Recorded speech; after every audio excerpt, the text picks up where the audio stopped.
we have Subhadip Chaudhry, who's joining us from our team. He's kind of a resident expert on this stuff. He helps a lot of our customers set this up. So Subha, do you want to go off or go on camera and unmute for us, please? Let's see, I'll ask you to unmute. There you are. Sorry, I was just finding the controls there, but no worries. I'm Skip. I work on the accounts team at Beeswax, and I'm excited to walk you guys through how we think about supply filtering and how you can use those tools to ultimately increase reach. Yeah, and if I could just do one little housekeeping note, we do like questions, and Subha's great at answering questions. He's often the person that gets asked them by our customers all day long. So please submit questions with the Q&A feature at the bottom of your screen, and we will try to answer them at the end in the order in which they are received. We don't count that as part of the 15 minutes. We'll give you enough time to ask your questions, because that's really important to us to hear what you think and hear what you want to learn more about. So with that, I will stop talking now, and Subha, I'll pass it on to you. Gotcha. And building off of your last point, I also have my email at the end of this deck, and it's simply my first name at beeswax.com. So feel free to reach out to me if you have any questions. I'm happy to either take a stab at it myself or redirect you to the best person to answer. So with that being said, let's jump into the next wonderful 15 minutes together. The first thing I want to quickly cover is what exactly I mean when I say filter supply, because I understand that for a lot of you that are used to using traditional or legacy DSPs, as we call them, you might not have been exposed to this concept yet. So the way we look at it and what we've seen in market is that with these traditional DSPs, we've seen that with their multi-tenant architecture, the way they go about sending traffic to each of their customers is they have this bid stream of probably millions and millions of auctions per second. And they use a set of rules to filter that down into a singular stream that then goes to all of their customers.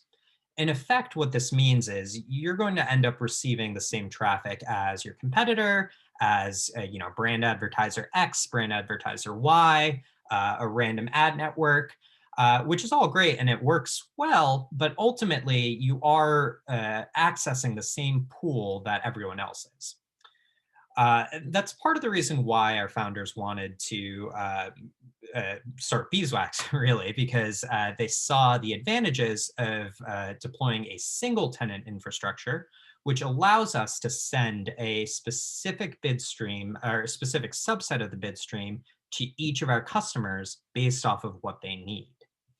So diving into that concept a little bit more, what I mean by that is, instead of just fishing in the arbitrary bid stream that you're receiving with another DSP, you can tell us, hey, Subhadip, we're buying CTV, so we should only be receiving CTV auctions, or we're only interested in these in this subset of first-party users, so really that's all we want to bid on. So what that does is it allows you to ultimately, if you're filtering pretty efficiently, bid on up to 100% of the auctions you're receiving. And secondarily, if you have infrastructure that you're plugging into your Beeswax instance, such as a data augmenter or a bidding agent, you'll end up saving on cost because we're not throttling a huge amount of QPS. You're only receiving the auctions that you actually need. So ultimately, this is the concept that I'm going to reference in a couple of ways over the next 10 minutes or so in the following 4 tactics. So the first is relatively rudimentary, and I'm sure a lot of the buyers on the call right now are already doing something along these lines. And by that, I mean win rate analysis. So relatively straightforward, you're going to want to take a look at exactly where you're winning. Now, in the example I have on the deck, I have it broken out by exchange, but really you can do this on any attribute on the bid request. We make this information available via bid logs and via our reporting suite that we have. So what you're going to want to do is just take a look at exactly what inventory source or what publisher or whatever you're looking at is driving the highest win rate. because ultimately that means you're getting more impressions out of the QPS they're sending you. Of course, this assumes that you're still going to bid on 100% of the QPS you're receiving, and you're still going to have the same win rate. But those things staying constant or even fluctuating in minor degrees, you're going to be able to hone in on what's producing the most impressions for you. Now, the reason that's important, of course, when we're talking about reach is because you want to really maximize your impressions, because if your goal is reach, you want to get in front of as many people as possible. So building on the example from the last slide, you can see here where SSP1 is driving a 15% win rate, which is great, awesome. Whereas SSP3 is you're not winning as much, you're getting a 2% win rate. So if you're looking to maximize reach and you just want to up the number of impressions you're getting, what you can do, instead of receiving half of your auctions, which we call QPS, queries per second, from SSP1, you can double down and receive all of your auctions from SSP1. Now, what this means is you're optimizing for where you're winning. So ultimately, you're going to get, in this example, 1,500 impressions per second compared to 1,090 impressions per second if you had this diversified mix with some of the lower win rates included. So one call out that I'll make is if it's important that you reach unique users, you're going to want to think about using a frequency cap here. Because you want to control that the 1,500 impressions and make sure they're going to individuals that have not seen the ad yet, or at whatever cadence you're comfortable with. So highly recommend just taking a look at where you're impressing, what your win rate is across all of the attributes you think might be relevant, because there are some pretty impressive gains to be had with how you're filtering supply off of what you're winning on those attributes. The next tactic that I'll talk about is really relevant if you have an audience and you know exactly who you're trying to reach. So by that, I mean you have a first-party or proprietary data set of users, or you might even be looking for a specific few third-party segments to bid on. So what Beeswax has the capability to do with our filtering is filter off of the user ID. So this is a device ID, this is a IP address, a cookie, all of the identifiers that you're used to using when we're talking about building segments. And in this example, you can see that, say you're looking for user C, and that's who you need to reach, and that's your drive. We may see as Beeswax as a whole in the bid stream, user C come through via several different exchanges. So they might come through on one SSP for when they're on their mobile device, and then they might come through on another where it's the same device ID, but in a different set of apps represented by another exchange.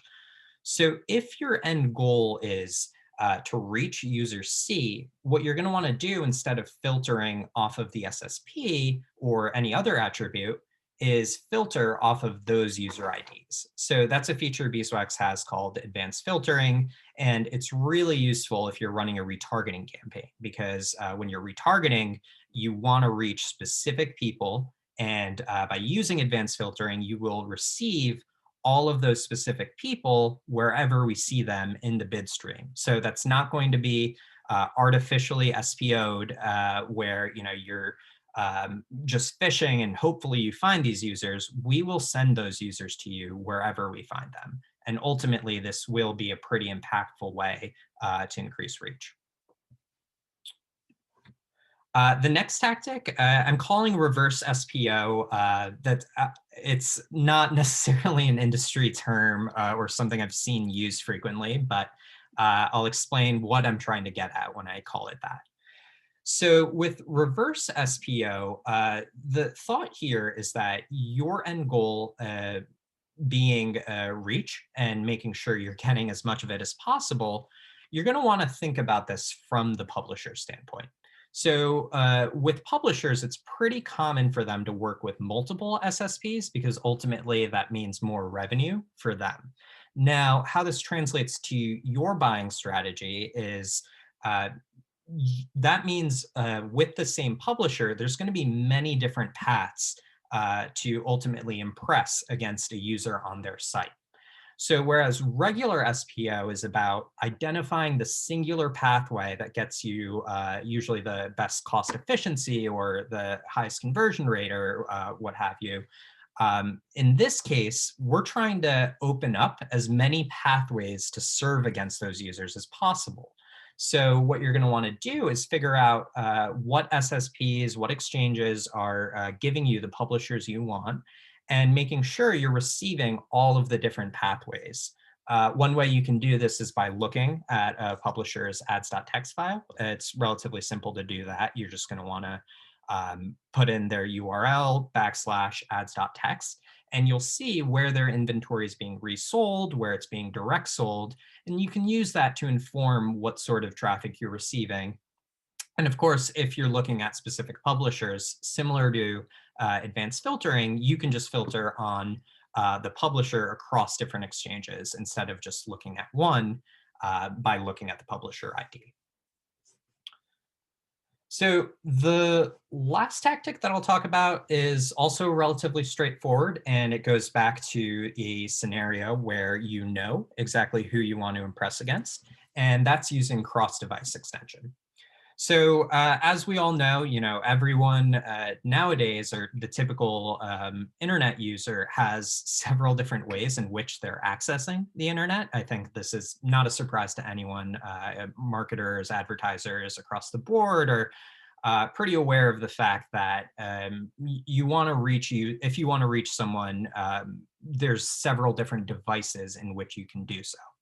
So with Beeswax, we've integrated both LiveRamp and tap ads across device graphs.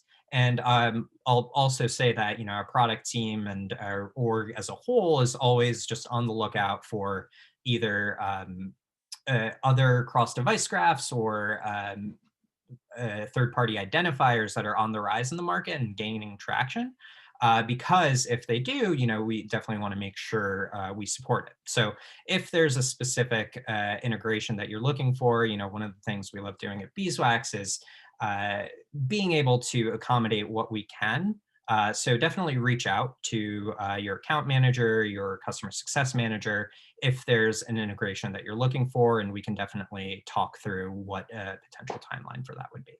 But with our existing integrations with LiveRamp and TapAd, what you can do is with a first-party or third-party data set is you can extend who you're targeting across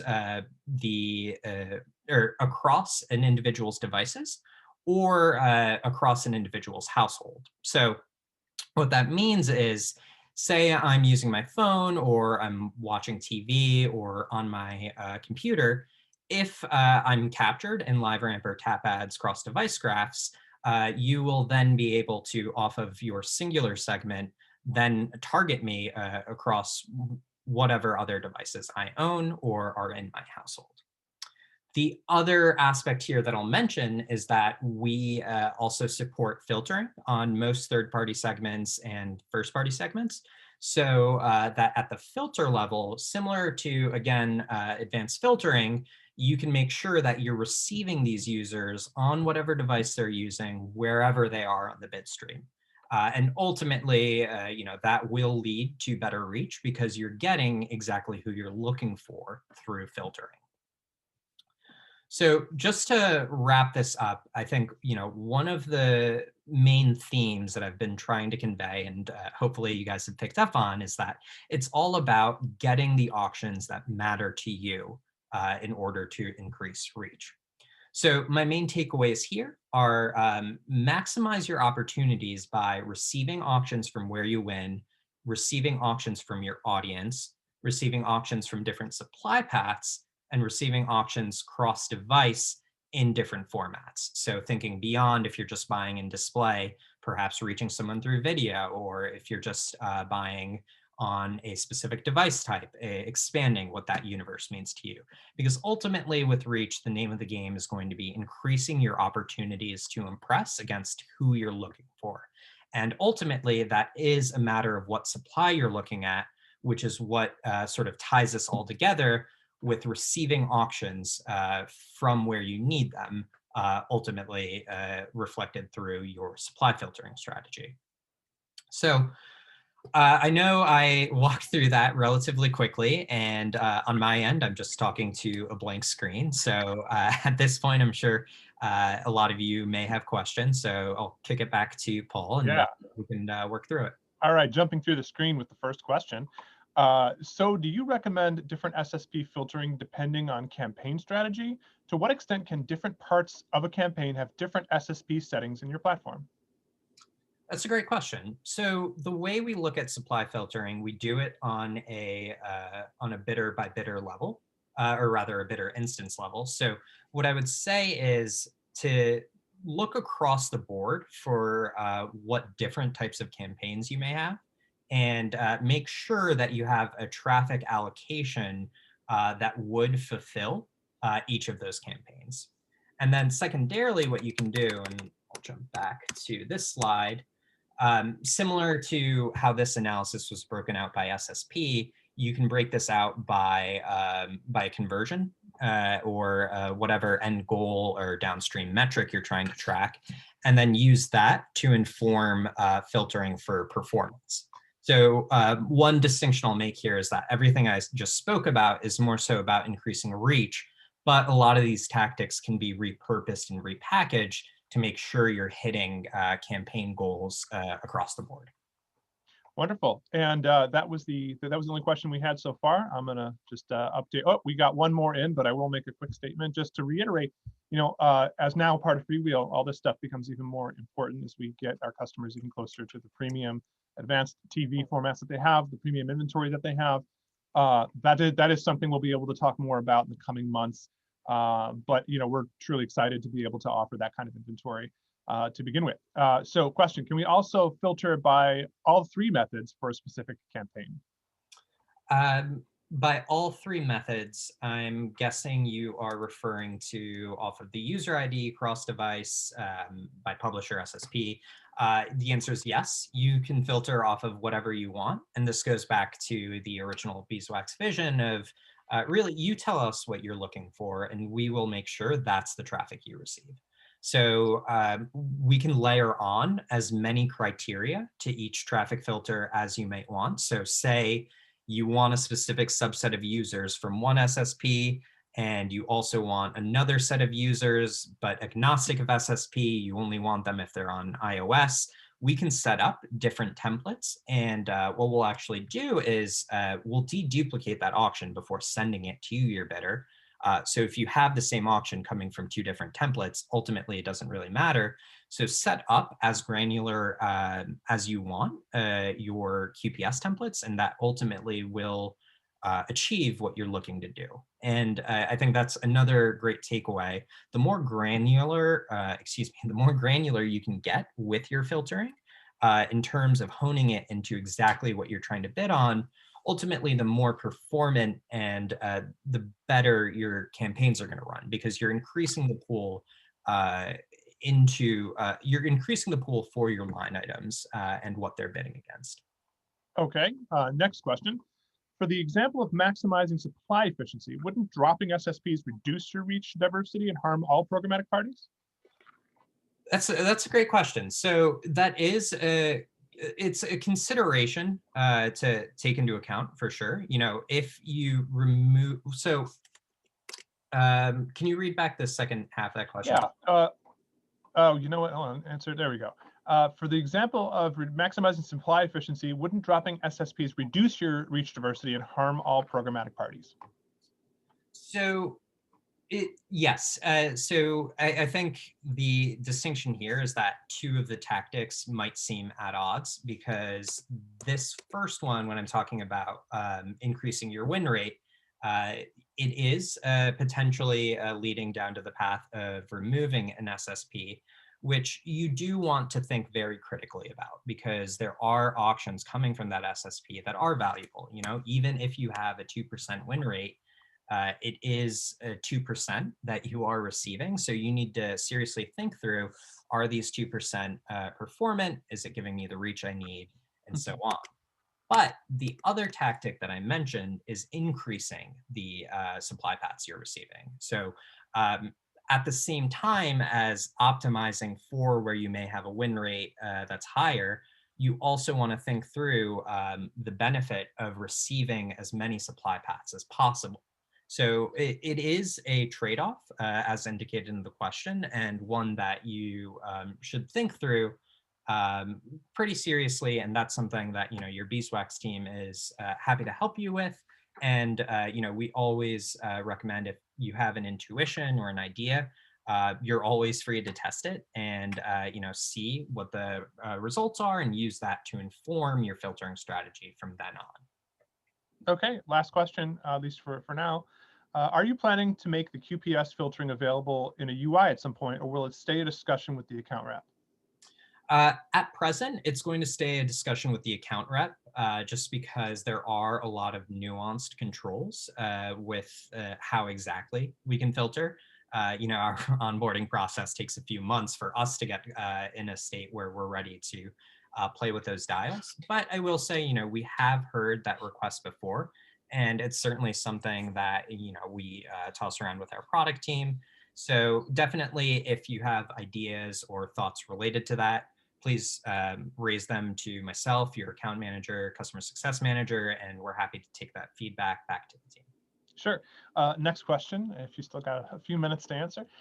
You mentioned removing duplicative traffic. Are you able to remove duplicative traffic? Is this a setting? How do you determine duplicative traffic without a universal request ID? So it's not a setting. It's done at our infrastructural level with our front end server. Now, the specific mechanics of it, I'm unsure about. That's something that I can connect with our technical teams and get back to you on. So if you want to drop me a line at my email here, I'm happy to get that conversation going and loop in the right people so we can get you that answer. Okay, and last question for real this time. Are you limiting QPS received from different SSPs and hence reduce your overview of the available inventory even before you can apply your own QPS limits to your demand partners? So I'll say that our partnerships and supply team work with expanding and receiving that overall bid stream that we then filter based off of what you're looking for. So, it's not necessarily a matter of, oh, how can we reduce the QPS and get what people want? I think it's more a conversation about if an exchange has inventory that's valuable for our customers, we will actively work on receiving more of it and making sure that the universe of what our customers want is reflected ultimately in the partnerships and the supply that we're receiving globally. All right, great. Well, with that, Suva, I want to thank you for joining us today. Also, thank all of you who joined this again. I understand this was a rescheduled 15 minutes with Beeswax. So thanks to everyone who joined. Hope this was informative and enlightening. It will be available on our YouTube page and on our website in the next 48 hours or so if you want to review the materials. But if you have follow-up questions, there you go. You've got Suvadip's email right there on the screen. We'll continue to come at you with these 15 minutes with Beeswax series. I think they'll get more interesting now that we're starting to integrate with the Freewheel team. And so thank you, everyone. Stay safe, stay healthy, and we'll see you next time. Thanks, everyone.